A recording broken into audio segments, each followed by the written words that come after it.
우리 몸이 진정으로 원하는 것, 몸이 제대로 기능하기 위해 필요한 것, 그것은 더 빠르거나 더 깊은 호흡이 아니다. 더 많은 공기도 아니다. 우리에게 필요한 것은 더 많은 이산화탄소다.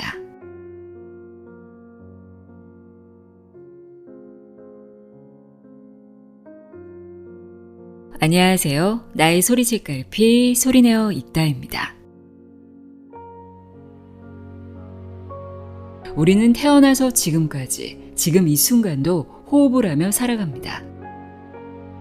하루 평균 25,000번 정도 호흡한다고 하는데요. 여러분은 제대로 호흡하고 있나요?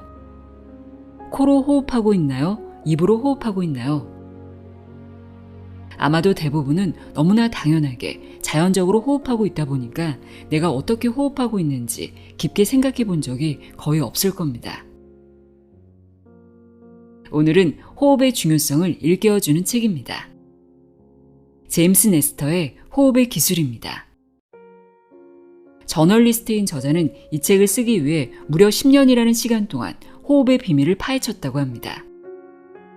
뿐만 아니라 호흡 방식에 따라 생리학적인 데이터가 어떻게 변화하는지 두 눈으로 확인하고 싶어서 스스로 자학적인 실험을 감행했는데요. 스탠퍼드 대학교 코과학 연구 책임자와 공동으로 진행한 실험에서 저자는 실리콘으로 코를 틀어막은 채 오로지 이 포흡으로만 열흘간 생활하며 몸에 어떤 변화가 생기는지 확인합니다. 그 실험 결과는 놀라웠습니다. 240시간 동안 입으로만 호흡하자 스트레스 호르몬 수치가 급상승하고 코 속의 균이 증가했으며 혈압이 치솟았고 심박수 변동성이 곤두박질 쳤다고 합니다. 이 포흡의 문제를 온몸으로 확인할 수 있었는데요. 저도 잠잘 때 코로만 호흡하기 위해서 입에다 수면 테이프를 붙이고 잔 지 한 8개월 정도 됐어요. 비염이 있어서 처음에는 입을 막고 코로만 숨을 쉬는 게 너무 답답하더라고요. 저도 모르게 떼고 잔 적도 몇 번 있었는데요. 지금은 익숙해졌고 수면의 질도 매우 좋아졌습니다. 입호흡이 아닌 코로 호흡해야 한다는 거, 코호흡의 중요성을 실감하고 있는데요. 산업화 이후 우리 인간은 역사상 최악의 호흡을 하는 존재가 됐다고 합니다. 코골이, 수면무호흡증, 천식, 자가면역 질환 등 수많은 질병이 잘못된 호흡과 연관이 있다고 하는데요. 이 책을 통해 어떻게 숨을 쉬느냐에 따라 왜 그렇게 많은 것이 달라지는지, 또 일상에서 실천할 수 있는 구체적인 호흡 방법은 무엇인지 알 수 있습니다. 한평생 호흡하는 존재로서 당연히 알고 있어야 할 호흡의 기술, 지금부터 알아보도록 하겠습니다. 제임스 네스터의 호흡의 기술, 내용의 일부를 읽어드립니다. 귀 기울여 들어보세요.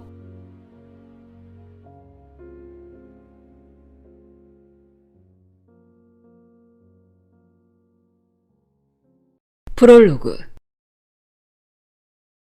이 책은 잃어버린 호흡의 기술과 과학에 대한 과학적인 모험이다. 보통 사람이 숨을 들이쉬고 내쉬는 데 걸리는 시간은 3.3초인데 이때마다 우리 몸 안에서 일어나는 변화를 탐구한다. 호흡을 할 때마다 유입되는 수많은 공기 분자가 우리의 뼈와 근육, 혈액, 뇌, 오장육부를 어떻게 형성하는지, 그리고 이 미세한 분자들이 다음 날, 다음 주, 다음 달, 다음 해, 그리고 수십 년 후 우리의 건강과 행복에 어떤 영향을 미치는지에 대한 새로운 과학 이야기를 이제 펼쳐 보일 것이다. 내가 이것을 잃어버린 기술이라고 일컫는 이유는 수많은 새로운 발견이 전혀 새로운 게 아니기 때문이다. 이제부터 탐구하게 될 기술들은 대부분 수백 년, 때로 수천 년 동안 존재해왔다. 이들 기술은 여러 문화권에서 여러 시기에 걸쳐 창조되고 문서화되고 잊히고 발견되었다가 다시 잊혔다. 까마득히 오랜 세월 동안. 하지만 숨쉬는 방법을 배우는 게 왜 필요하단 말인가? 나는 평생 숨쉬며 살아왔다. 독자가 제기할 법한 이런 의문은 내가 직접 연구에 뛰어든 이후 계속 뇌리에 떠올랐다. 우리는 위험하게도 숨쉬기를 수동적인 단순 행위라고 가정한다.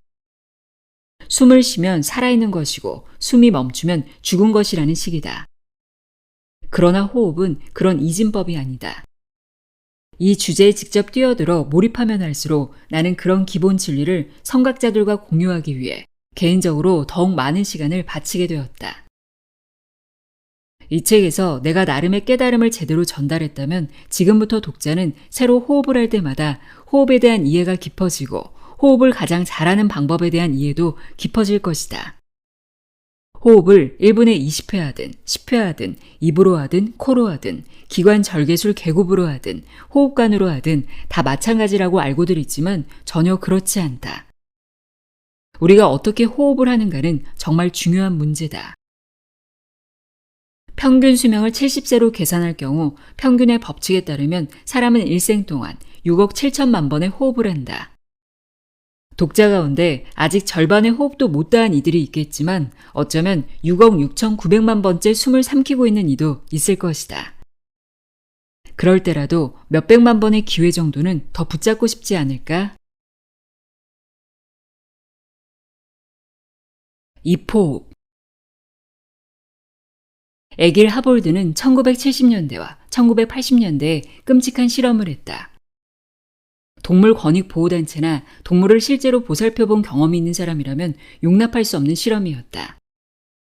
그는 샌프란시스코의 한 연구소에서 일하면서 붉은 털 원숭이를 잔뜩 모아 반은 실리콘으로 코를 막고 나머지 반은 그대로 두었다. 코가 막힌 원숭이들은 실리콘을 제거할 수 없어서 코로 숨을 쉬지 못했다. 이들은 입호흡에 적응하지 않을 수 없었다.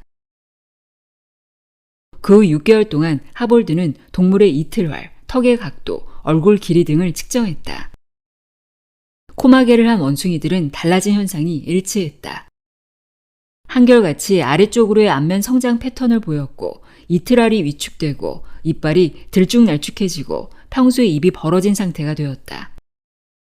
그리고 2년 동안 계속 원숭이들 코를 막고 이런 실험을 되풀이했다. 원숭이들은 훨씬 더 나빠졌다. 도중에 그는 많은 사진을 찍었다. 사진을 보면 마음이 아프다. 불쌍한 원숭이들 때문만이 아니라 우리 호모 종들에게 무슨 일이 일어날지도 명확히 보여주기 때문이다. 원숭이들은 불과 몇 달 만에 얼굴이 길어지고 아래턱이 느슨해져 입이 벌어지고 활기를 잃은 모습이었다. 입호흡은 인체 외형을 바꿔놓는데 더욱 나쁜 것은 기도까지 변형시킨다는 사실이다. 입으로 공기를 들이마시면 호흡 압력이 감소해 입 뒤쪽의 연조직이 느슨해지면서 내부로 휘어들어 전체 공간이 줄어들고 호흡은 더욱 어려워진다. 입호흡은 다시 입호흡을 부른다. 코로 들이마시면 그 반대가 된다. 목구멍 뒤쪽에 있는 모든 느슨한 조직들에 부딪히는 공기 압력에 기도의 폭이 넓어지고 숨쉬기가 쉬워진다. 얼마 후 이들 조직과 근육이 더 넓게 개방되도록 조정된다. 코호흡은 다시 코호흡을 부른다. 아일랜드에서 가장 잘 팔리는 작가이자 코호흡에 관한 세계 최고의 전문가 가운데 한 명인 패트릭 맥커우는 전화 인터뷰에서 내게 이렇게 말했다. 코에 어떤 일이 일어나든 입안과 기도와 폐에 영향을 미칩니다. 이들은 독립적으로 기능하는 별개의 것이 아니라 하나의 통합된 기도인 거죠. 이 중 어느 것도 놀라울 것이 없다. 계절성 알레르기가 유행하면 수면 무호흡과 호흡곤란 증상 환자가 급증한다. 코가 막히면서 입호흡을 하기 시작하고 기도가 무너진다. 그건 간단한 물리학이죠. 맥커운이 말했다. 입을 벌리고 자는 것은 이런 문제들을 악화시킨다. 입을 벌린 채 베개에 머리를 얹으면 중력이 목과 혀의 연조직을 아래로 끌어당겨 기도가 평소보다 더 닫힌다. 잠시 후 기도는 이 위치 그대로 조정된다. 코골이와 수면 무호흡이 새로운 정상 상태가 되는 것이다. 코골이를 연구한 최초의 연구자 가운데 한 명으로 인정받은 1500년대 네덜란드 의사 레비누스 랩니우스는 입 다물고 자는 것이 더 건강에 좋다라고 썼다. 당시에도 레비누스는 수면 중 입호흡이 얼마나 해로울 수 있는지 알고 있었다. 입을 벌리고 자는 이들은 그 입호흡 때문에 입과 입천장이 마르고 밤중에 술을 들이켜 컬컬한 목을 축이고 싶은 욕구가 치밀기 때문이다. 이것은 나에게도 계속 일어나고 있는 현상이었다. 입호흡을 하면 신체 수분을 40%더 잃게 된다. 그런 현상을 매일 밤새도록 느끼며 줄곧 갈증을 느끼며 깨어났다. 이런 수분 손실로 소변을 볼 필요성이 줄어들 것 같지만 이상하게 그 반대였다. 가장 깊고 편안한 수면 단계에서 뇌 아래에 완두콩 크기만한 뇌하 수체는 아드레날린과 엔돌핀, 성장 호르몬, 그리고 바소프레신을 비롯한 각종 물질의 분비를 조절하는 호르몬을 내보내는데 바소프레신은 체내에 더 많은 물을 저장하기 위해 세포와 교신한다. 동물이 갈증을 느끼지 않고 밤새 잠을 잘 수 있는 것도 이 때문이다. 그러나 만성 수면 무호흡을 경험할 때처럼 신체가 충분히 깊은 수면에 들지 못하면 바소프레신이 정상적으로 분비되지 않는다. 그래서 신장은 물을 방출하게 되고 이것이 소변의 필요성을 유발해서 더 많은 물을 섭취해야 한다는 신호가 뇌에 전달된다. 우리는 목이 타고 오줌이 더 마렵게 된다. 내가 과민성 방광으로 자주 소변이 마렵고 매일 밤마다 끊임없이 참을 수 없는 갈증을 느끼는 게 바로 바소프레신 결핍 탓이다. 코골이와 수면 무호흡이 건강에 끔찍한 영향을 미친다는 사실을 기술한 책이 여러 권 있다. 책을 보면 그러한 증상이 야간 요실금이나 야뇨증, 주의력 결핍 과잉 행동장애, 당뇨병, 고혈압, 암 등으로 어떻게 발전하는지 알 수 있다. 오랫동안 심리적인 문제로 여겨졌던 만성 불면증이 종종 호흡 문제 때문이라는 사실을 알아낸 메이오 클리닉의 보고서를 읽어본 적이 있다. 만성 불면증에 시달리면서 지금 나처럼 침실 창밖이나 텔레비전이나 휴대폰이나 천장을 바라보고 있는 수백만 명의 미국인들이 잠을 이루지 못하는 이유는 코호흡을 할 수 없기 때문이다. 그리고 우리들 대다수의 생각과 달리 코골이 시간이 아무리 짧아도 정상적인 게 아니며 수면 무호흡 시간이 아무리 짧아도 건강에 심각한 영향을 미칠 수 있다. 수면 의학 분야의 대가인 프랑스의 크리스티안 기유미노 박사는 수면 무호흡을 경험한 적이 없는 어린이, 단지 숨을 쌕쌕거리거나 가벼운 코골이, 곧 호흡하려는 노력의 증가만을 경험한 어린이라도 기분장애, 혈압 이상, 학습 장애 등을 겪을 수 있다는 사실을 알아냈다. 최근 일본의 한 연구에 따르면 코를 막아 입으로만 숨을 쉬게 한 쥐들이 코로 호흡한 쥐들보다 뇌세포의 수가 더 적고 미로를 탈출하는데 2배나 더 많은 시간이 걸렸다. 2013년부터 일본에서 이뤄진 또 다른 인체 실험에 따르면 입호흡을 할 경우 ADHD와 관련된 뇌 영역인 전전두엽 피질에 산소가 결핍된다는 사실이 밝혀졌다. 코호흡을 하면 그렇지 않았다. 고대 중국인들 역시 그 점을 알고 있었다. 도교의 한 구절에 이런 말이 나온다. 입으로 들이쉬는 숨을 니치라고 하는데 이것은 극도로 해로운 것이다. 입으로 숨을 들이쉬지 않도록 조심하라. 코. 마크 버이너 박사는 수십 년 동안 입호흡과 수면의 연관성을 연구해왔고 그것을 주제로 책도 펴낸 사람이다. 입호흡은 치주질환과 입냄새의 원인이자 충치 원인 1위로 설탕 섭취나 식습관 불량, 위생 불량보다 더 큰 피해를 입힌다고 그는 말했다. 버에너는 또 입호흡이 코골이와 수면 무호흡을 일으키는 큰 원인이라는 것을 알아냈다. 그는 자기 환자들에게 밤에 테이프로 입을 봉하라고 권했다. 그는 내게 말했다. 코호흡의 건강상 이점은 부인할 수 없습니다. 많은 이점 가운데 하나는 코 격굴이 산화질소를 크게 증가시킨다는 것이다. 산화질소는 혈액순환을 왕성하게 하고 세포에 산소를 전달하는데 필수적인 구실을 하는 분자다. 면역기능과 체중, 혈액순환, 기분, 성기능 등은 모두 체내 산화질소의 양에 크게 영향받을 수 있다. 코 호흡만으로도 산화질소를 6배나 증가시킬 수 있는데 이는 우리가 입으로만 호흡하는 것보다 약 18%더 많은 산소를 흡수할 수 있는 이유 중 하나다. 버에너는 입 테이핑이 5세 환자의 ADHD 극복에도 도움이 되었다고 말했다. ADHD의 직접적인 원인이 바로 수면 중 호흡곤란이다. 입 테이핑은 버이너 자신과 아내의 코골이와 호흡 문제를 치료하는 데도 도움이 되었다. 수백 명의 다른 환자들도 비슷한 도움을 받았다고 보고했다. 스탠퍼드 대학 음성상김센터의 언어병리학 박사 앤 키어니가 내게 같은 말을 하기 전까지는 그 모든 것이 다소 막연해 보였다. 삼킴 장애와 호흡 장애를 지닌 환자들의 재활을 도왔던 키어니는 입 테이핑의 효과를 장담했다. 키어니 자신도 만성 코 충혈 때문에 여러 해 입호흡을 했다. 귀와 코, 목 전문가들을 찾아다닌 결과 코안이 조직으로 막혀있다는 것을 알게 되었다. 전문의는 수술이나 약물 치료로만 코를 뚫을 수 있다고 조언했다. 그녀는 그것 대신 입 테이핑을 시도했다.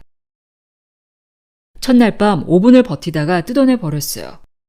그녀가 내게 말했다. 둘째 날은 10분 동안 참을 수 있었다. 며칠 후에는 밤새 잠을 잤다. 그리고 6주 만에 코가 뚫렸다.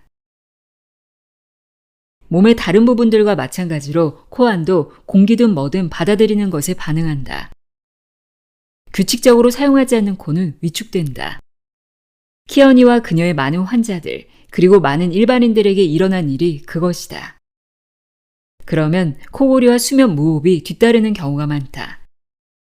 그러나 코를 계속 사용하면 코안과 목구멍 내부 조직이 유연해지고 열린 상태를 유지하도록 조정된다.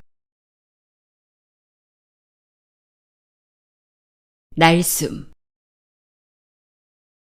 하루 24시간 코로 숨을 쉬더라도 그 공기를 담을 수 있는 폐활량을 갖지 않는 한 큰 도움이 되지 않는다. 하루 몇 분만 스트레칭을 하며 숨을 쉬어도 폐활량을 늘릴 수 있다. 그 여분의 용량으로 우리는 삶을 확장할 수 있다. 티베트의 5가지 의식이라고 불리는 스트레칭은 책과 도서관, 언어와 시의 연인으로 알려진 작가 피터 켈더를 통해 서양 세계로 그리고 내게로 전해졌다. 켈더는 1939년에 출판한 계시의 눈이라는 얇은 저서에서 이 기술들을 설명했다.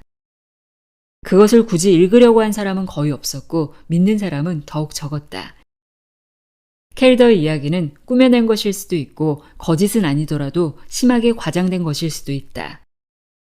그러나 그가 설명한 폐 확장 스트레칭은 기원전 500년까지 거슬러 올라가는 실제 스트레칭의 뿌리를 두고 있다. 티베트인들은 신체 건강과 정신 건강, 그리고 심혈관 기능을 증진시키는 것은 물론이고 수명까지 연장하기 위해 수천 년 동안 이러한 방법을 썼다. 좀 더 최근의 과학계는 고대 티베트인들이 직관적으로 이해한 것을 실험하고 측정하기 시작했다. 1980년대 심장질환에 초점을 맞춘 70년 추정 연구 프로그램인 프레이밍햄 연구의 연구진은 폐의 크기가 정말로 장수와 관련이 있는가를 알아내고자 했다. 그들은 연구 대상자 5,200명의 자료를 20년간 수집하고 수치를 분석했다. 수명의 최대 지표는 많은 사람들이 생각한 것처럼 유전이나 식이요법 또는 날마다 운동하는 양이 아니라는 것을 그들은 알아냈다. 그건 폐활량이었다. 폐가 작아지고 효율이 떨어질수록 연구 대상자는 더 빨리 병에 걸려 죽었다. 악화의 원인은 중요하지 않았다. 더 작아진다는 것은 더 짧아진다는 것을 뜻했다. 폐가 더 크다는 것은 곧 수명이 더 길다는 뜻이었다. 연구자들에 따르면 우리의 심호흡 능력은 말 그대로 수명의 척도였다. 2000년에 버펄로 대학 연구진은 30년 동안 연구 대상자 1000명 이상의 폐활량을 비교하면서 비슷한 연구를 수행했다. 결과는 같았다. 그러나 획기적인 이 연구들 모두가 다루지 않은 것이 있는데 폐가 악화된 사람을 치료하고 폐를 강화시키는 방법이다. 병든 조직을 제거하기 위한 수술과 감염을 막기 위한 약물은 있었지만 평생 폐를 크고 건강하게 유지하는 방법에 대한 조언은 없었다. 1980년대까지 서양 의학의 일반적인 관점은 다른 모든 내부기관과 마찬가지로 폐도 변하지 않는 기관이라는 것이었다. 우리가 태어날 때의 폐가 어떠했든 그것을 바꿀 길이 없다고 보았다. 나이가 들면 당연히 쇠약해지고 이때 우리가 할 수 있는 일은 탄식하며 참는 것뿐이라고 믿었다. 노화의 진행은 다음과 같다고 여겨졌다. 곧 30세 안팎부터 해마다 기억력과 이동 능력, 근력은 조금씩 잃게 된다. 또한 제대로 숨을 쉬는 능력을 잃어간다. 가슴의 뼈는 얇아지고 모양이 변해 갈비뼈가 안쪽으로 붕괴하기 시작한다.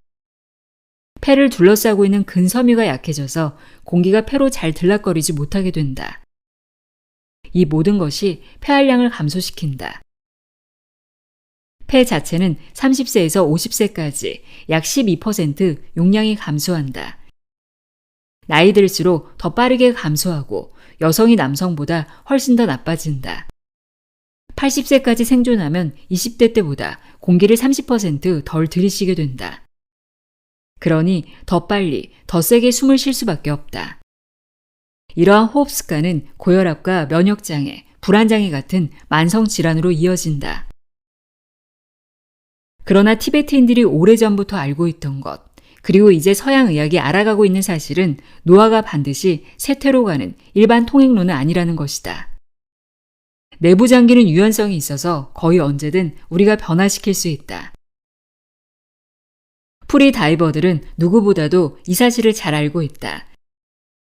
나는 몇 년 전 그들에게 그런 사실을 배웠는데 그때 폐활량을 30에서 40%나 늘린 몇몇 사람들을 만날 수 있었다. 다수의 프리다이빙 세계 기록 보유자인 허버트 니츠는 폐활량이 평균 남성의 2배가 넘는 14리터에 달하는 것으로 알려졌다.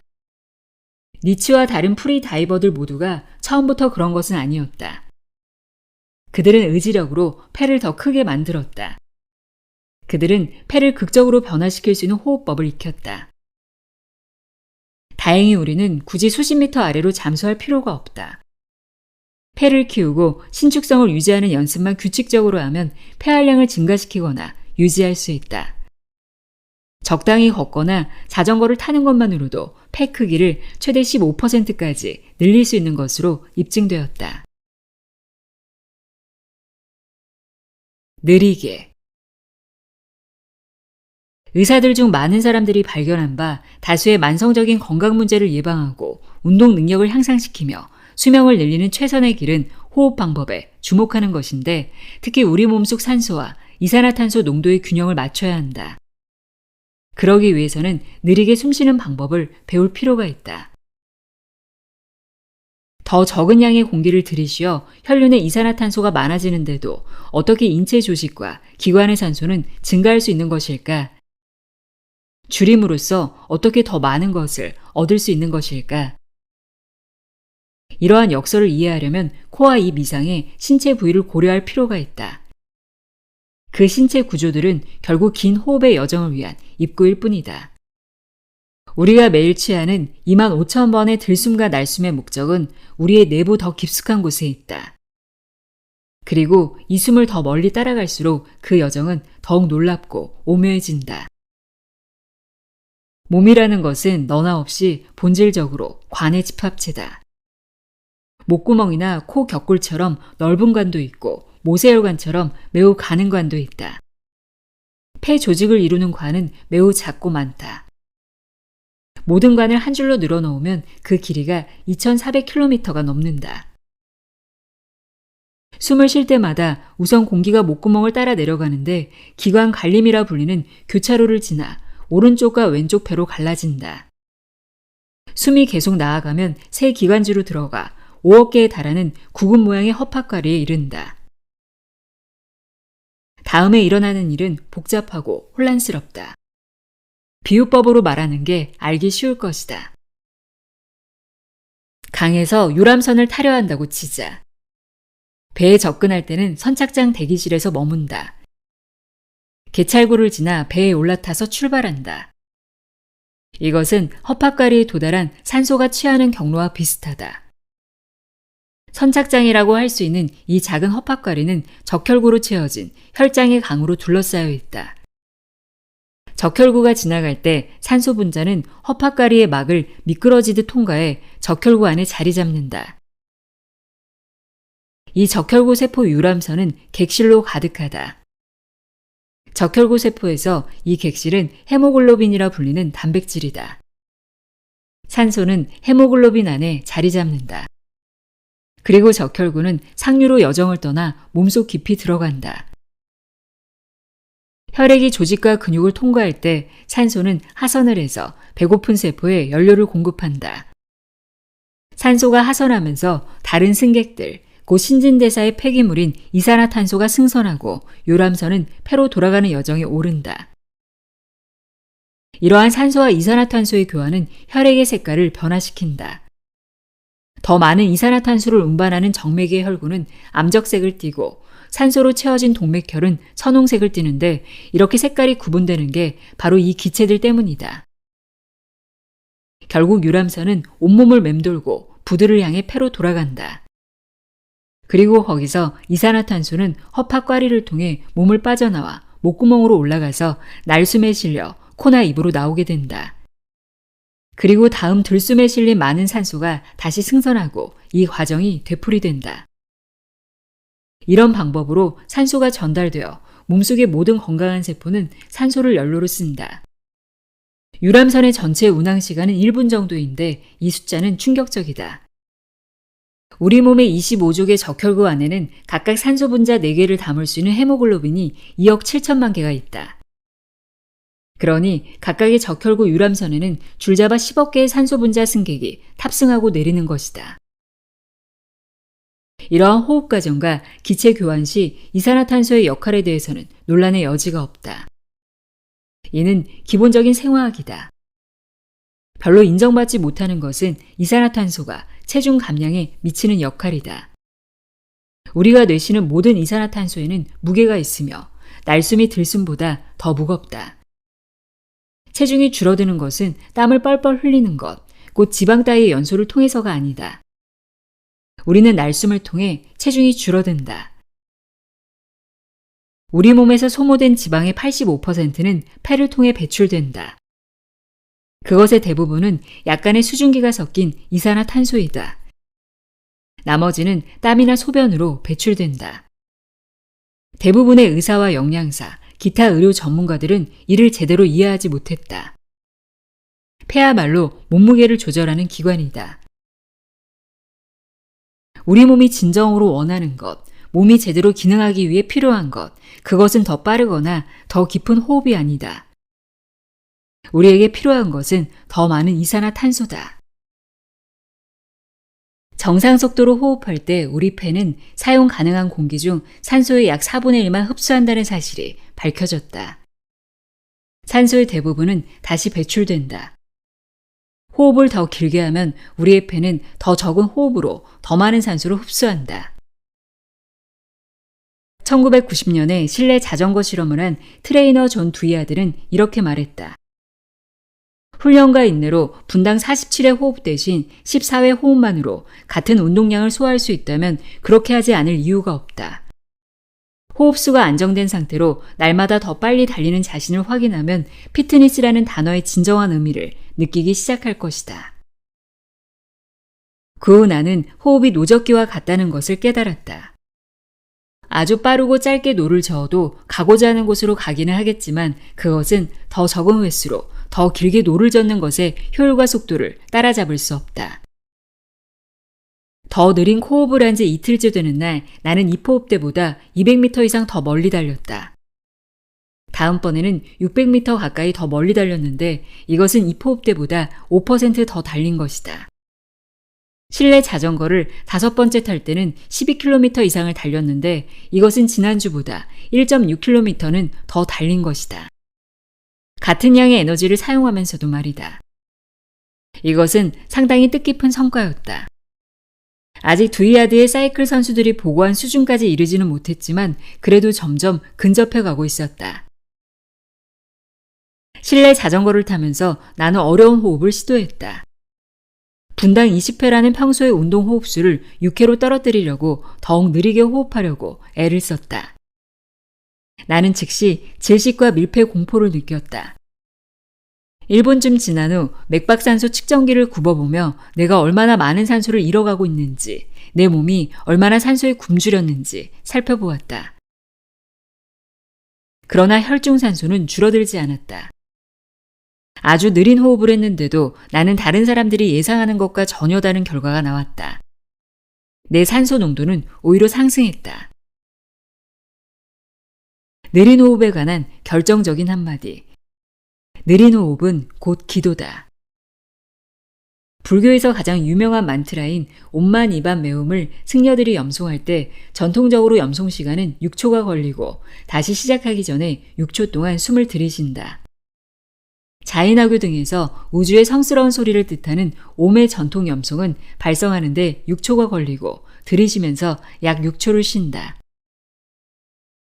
쿤달리니 요가 명상에서 가장 잘 알려진 것 중 하나인 산타나마 만트라도 발성이 6초가 걸리고 이어서 6초 동안 숨을 들이쉰다.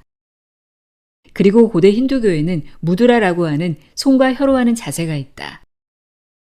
신체적 영적 건강을 증진하고 질병 극복을 돕기 위한 수련법인 케차리 무드라는 혀가 코 안쪽으로 향하도록 혀를 말아 올려 입천장 안쪽의 부드러운 곳에 혀끝을 대는 것인데 이런 상태에서 6초 동안 깊고 느리게 숨을 들이쉰다.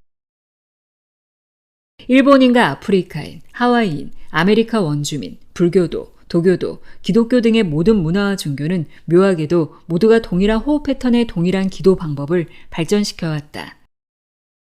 이런 방법 모두가 똑같은 안정 효과를 지니고 있는 것으로 보인다.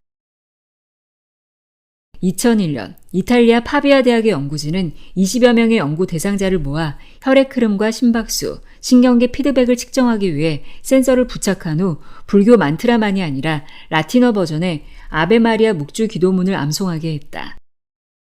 이 묵주 기도는 성직자가 절반, 회중이 절반을 번갈아 암송한다.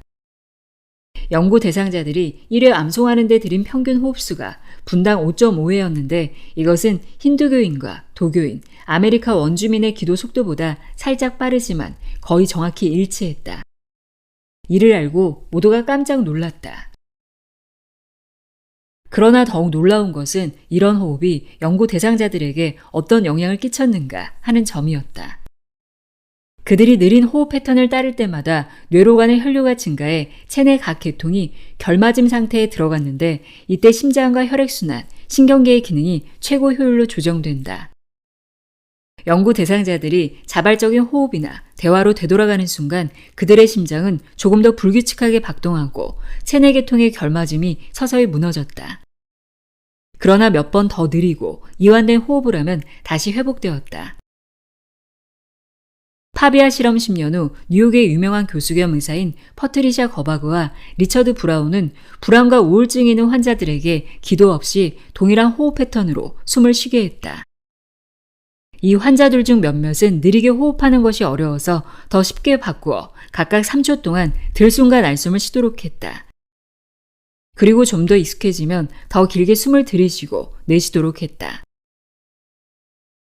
들숨과 날숨의 길이가 일치하고 분당 총 호흡수가 일정해졌을 때, 그러니까 5.5초간 들이쉰 다음 5.5초간 내쉬게 되었을 때 호흡 리듬이 가장 효율적인 것으로 나타났다.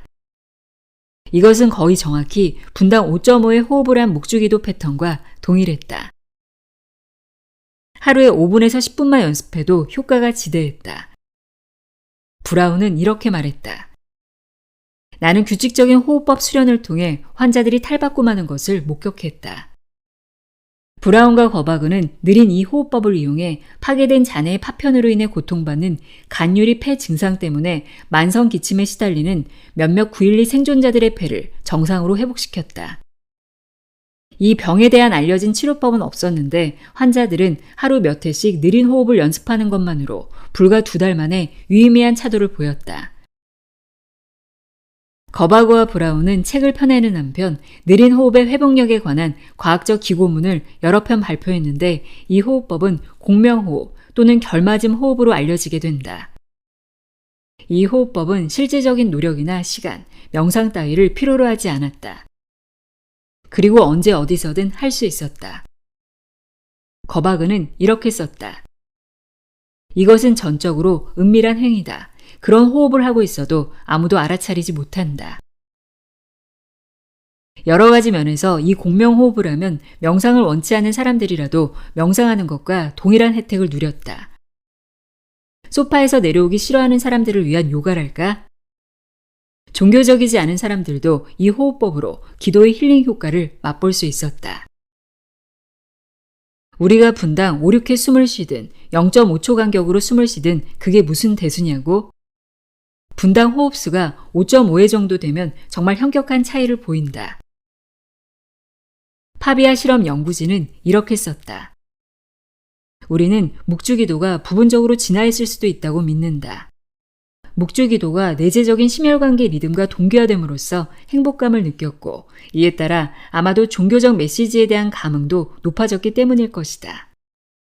다시 말해서 아베마리아 묵주기도를 비롯해 지난 수천 년 동안 발전해온 수십 가지의 기도와 명상 등은 근거 없는 게 전혀 아니었다. 기도는 힐링이다. 특히 분당 5.5의 호흡으로 낭송할 때. 호흡은 자율 기능이지만 우리가 의식적으로 조절할 수 있다.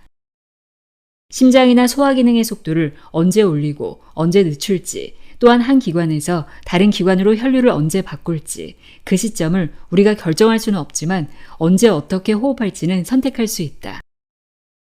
일부러 느리게 호흡하면 미주 신경망을 따라 소통이 시작되고 부교감 상태로 이완될 것이다. 일부러 정말 빠르고 격하게 호흡을 하면 미주 신경 반응을 반대로 뒤집어 우리를 스트레스 상태로 몰아갈 수 있다. 이런 호흡으로 자율신경계에 의식적으로 접근해 자율신경을 조절하고 특히 심한 스트레스를 고의로 유발할 수가 있다. 그럼으로써 나머지 낮과 밤 시간에는 스트레스를 잠재우고 편히 쉬면서 회복을 하고 부양과 번식을 할 수 있다. 완벽한 호흡은 이런 것이다.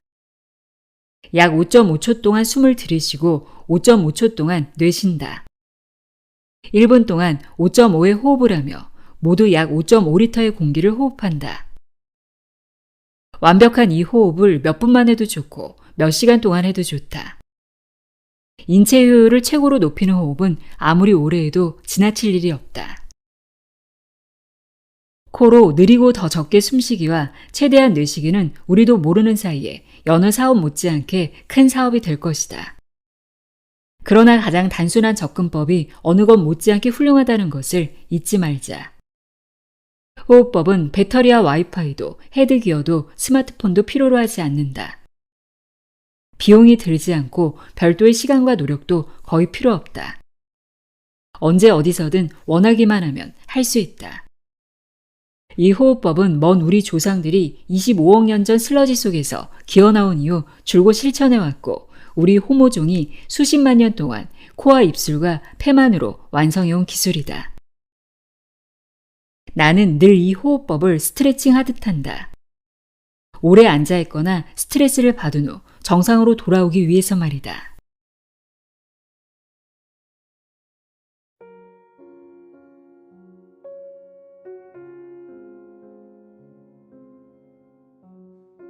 제임스 네스터의 호흡의 기술 읽어드렸습니다.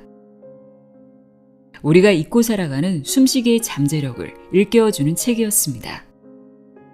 하루 5분이라도 내 호흡에 집중하며 호흡을 바라보고 느껴보는 시간 가져보세요.